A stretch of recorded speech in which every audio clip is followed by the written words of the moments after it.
Bien, bonsoir tout le monde. Eh ben oui, il fait nuit, hein, comme d'habitude. Moi, j'aime bien me balader la nuit.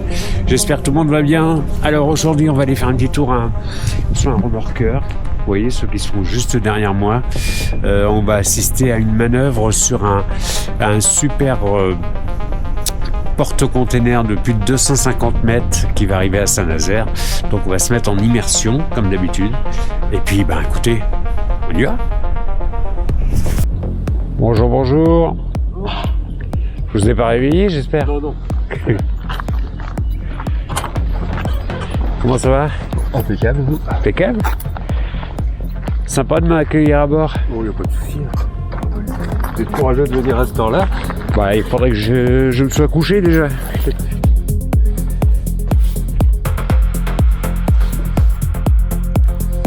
Si je suis ici aujourd'hui, ce n'est pas simplement pour filmer l'arrivée d'un navire. Non, ces images feront partie du documentaire que je prépare sur les remorqueurs du port de Saint-Nazaire et qui sortira à la fin de l'année 2026.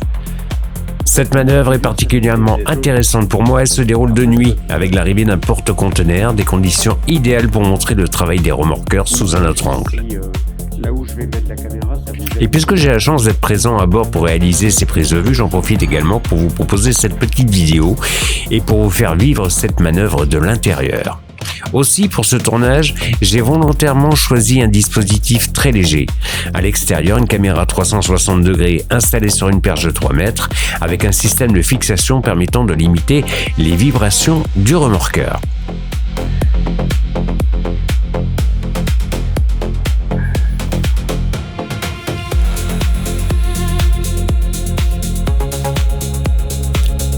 À l'intérieur, une seconde caméra installée dans la passerelle permettra de suivre la manœuvre et le travail de l'équipage. Deux points de vue complémentaires pour essayer de vous placer au plus près de la manœuvre.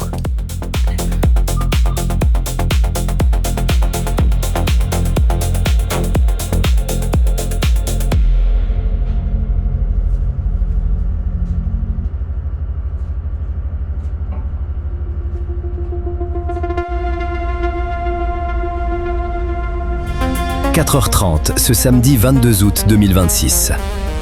Dans la nuit, le Concorde quitte l'avant-port de Saint-Nazaire et met le cap vers l'estuaire de la Loire. À ses côtés, l'Ouragan participe lui aussi à l'opération. Deux remorqueurs pour une même manœuvre. L'un interviendra à l'avant du porte-container, l'autre à l'arrière. Dans la passerelle du Concorde, l'ambiance change. Les lumières sont éteintes. Seule la faible lueur des instruments de navigation éclaire le visage du capitaine. Devant les vitres, l'estuaire disparaît presque entièrement dans l'obscurité. Ici, pas de projecteur pour éclairer la route. Le capitaine navigue dans la nuit, guidé par ses instruments, son radar et sa parfaite connaissance de l'estuaire. Quelque part devant nous, dans l'obscurité, le porte-container approche de Saint-Nazaire. Et c'est maintenant à sa rencontre que nous nous dirigeons.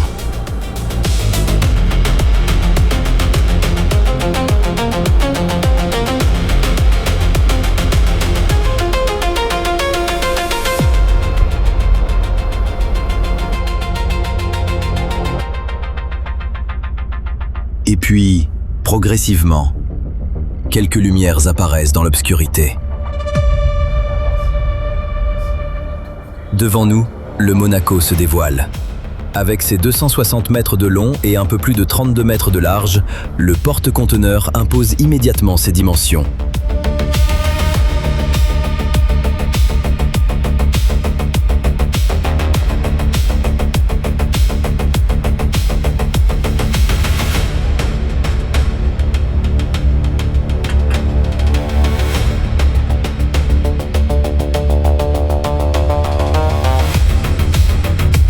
Dans l'obscurité, à mesure que nous nous rapprochons, sa silhouette devient de plus en plus impressionnante. Le Concorde poursuit son approche. La manœuvre peut commencer.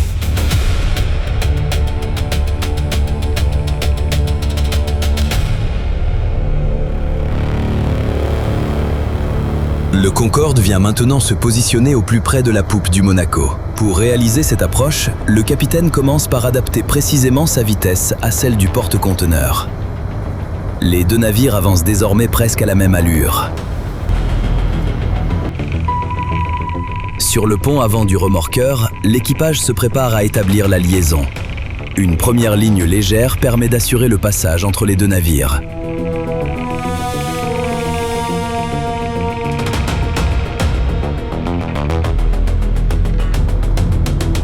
Puis vient la remorque. Le puissant cordage quitte le Concorde et est progressivement transféré vers le Monaco, où son équipage le récupère pour le fixer à bord.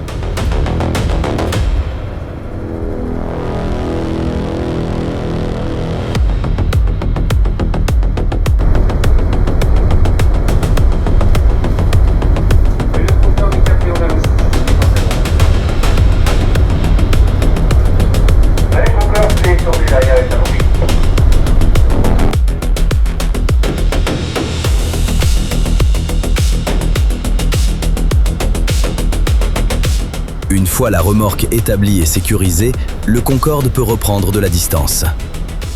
Les deux navires sont maintenant reliés, et à partir de cet instant, le remorqueur est prêt à intervenir sur les mouvements du Monaco pendant son entrée dans le port.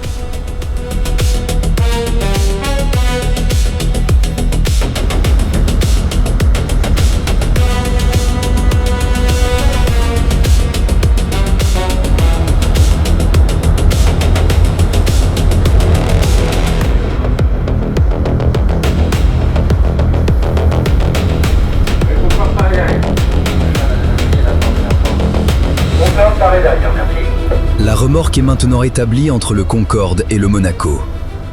Le capitaine peut alors reprendre progressivement de la distance avec le porte-conteneur. Depuis la passerelle, il garde en permanence un œil sur le Monaco, mais aussi sur ses instruments. Vitesse, distance, position du remorqueur. Chaque mouvement est ajusté avec précision.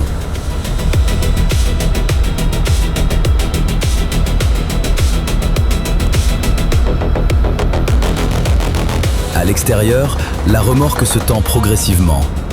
Le Concorde reste dans l'axe de la poupe, suffisamment éloigné pour pouvoir travailler en sécurité, mais toujours prêt à intervenir. Désormais relié au porte-conteneur, son rôle sera d'accompagner et de contrôler ses mouvements pendant la suite de la manœuvre. Dans l'obscurité, tout paraît calme. Mais sur la passerelle du Concorde, la vigilance, elle, est permanente.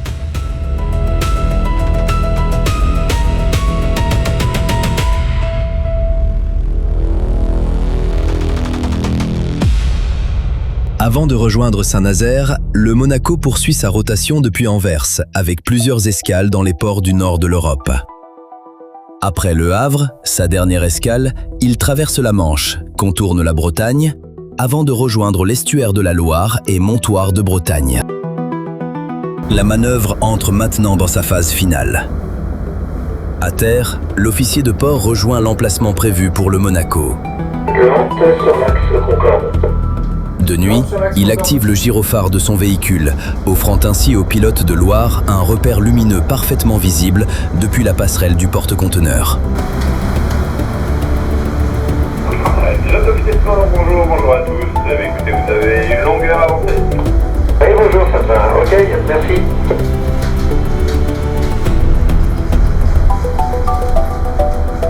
Alors, je vais te larguer devant. Si le giron est pas fort, je vais te larguer. Ok, un larguer. On prépare un larguer devant. Ok. Les bollards numérotés disposés le long du quai permettent ensuite d'affiner précisément la position du navire.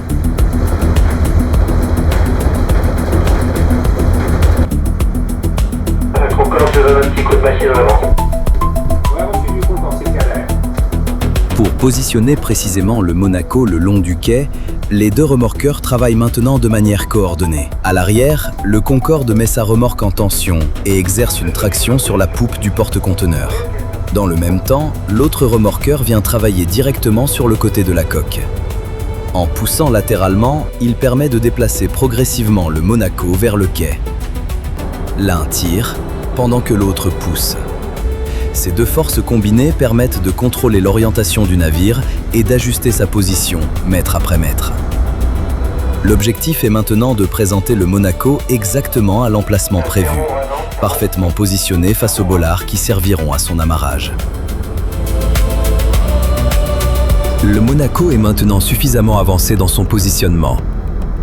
Sur ordre du pilote de Loire, présent à bord du porte-conteneur, le Concorde peut libérer sa remorque. Sur le pont avant, l'équipage la récupère et la ramène progressivement sur le treuil. Le Concorde n'a pourtant pas terminé sa mission. Il s'écarte de la poupe du Monaco et reçoit une nouvelle instruction du pilote.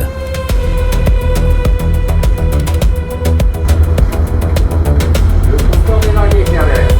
Ok, le gars qui part en premier. Ouais, c'est l'ouragan qui partira en premier.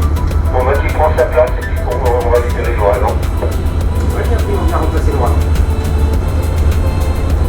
Ouais, c'est la stabilité de bord, donc contrairement à ce que je vous disais, il n'y a pas de pétère, donc on va rester en ça et je vais me renseigner là pour les autres à l'arrière, s'il n'y avait pas de navire qui arrive aujourd'hui. Donc on reste comme ça. Ok, c'est parfait, merci beaucoup. Donc quand t'es maxi, heureusement tu vas pouvoir diminuer et puis partir. Ouais, le Concorde est en route. Ok, bon heureusement c'est bon pour toi, merci beaucoup et à la prochaine. Cette fois, le Concorde doit venir prendre la place de l'ouragan. Il quitte son rôle de remorqueur arrière pour devenir pousseur. Le Concorde va maintenant rejoindre le flanc du Monaco et travailler directement contre sa coque, pour participer aux derniers ajustements avant l'amarrage définitif.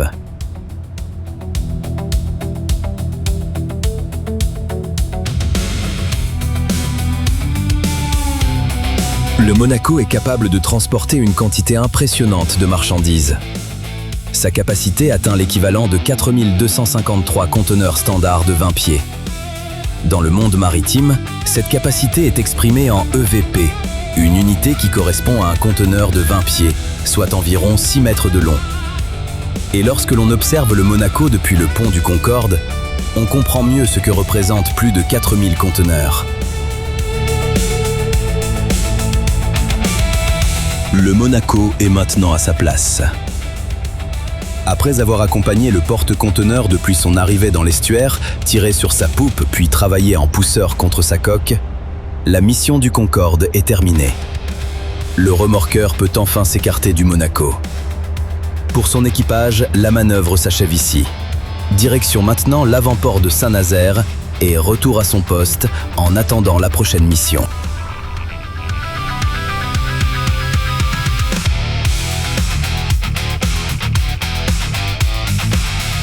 Après plusieurs heures de manœuvre, la nuit laisse peu à peu place aux premières lueurs du jour. Dans le sillage du Concorde, le port de Saint-Nazaire s'éloigne doucement. À bord, la mission est terminée. Le Monaco est à quai, exactement là où il devait être. Derrière cette arrivée, il y a le travail du pilote de Loire, mais aussi celui des équipages de l'Ouragan et du Concorde. Des hommes qui, pendant plusieurs heures, ont accompagné et guidé un navire de 260 mètres, dans l'obscurité. De l'approche dans l'estuaire jusqu'au dernier mètre le long du quai, chaque déplacement a demandé coordination, anticipation et précision. À bord des remorqueurs, les ordres se succèdent. On tire, on pousse, on change de position, toujours en liaison avec le pilote présent à bord du Monaco. Un travail d'équipe où chacun connaît parfaitement son rôle. Une manœuvre impressionnante pour nous qui avons la chance d'y assister. Mais pour les marins de Boluda, c'est leur métier. Le Concorde peut maintenant reprendre la route de l'avant-port. Derrière lui, le Monaco reste à quai. Et dans quelques instants, le Concorde retrouvera son poste, prêt à repartir lorsque le port aura de nouveau besoin de lui. Pendant ce temps, le jour se lève sur l'estuaire de la Loire.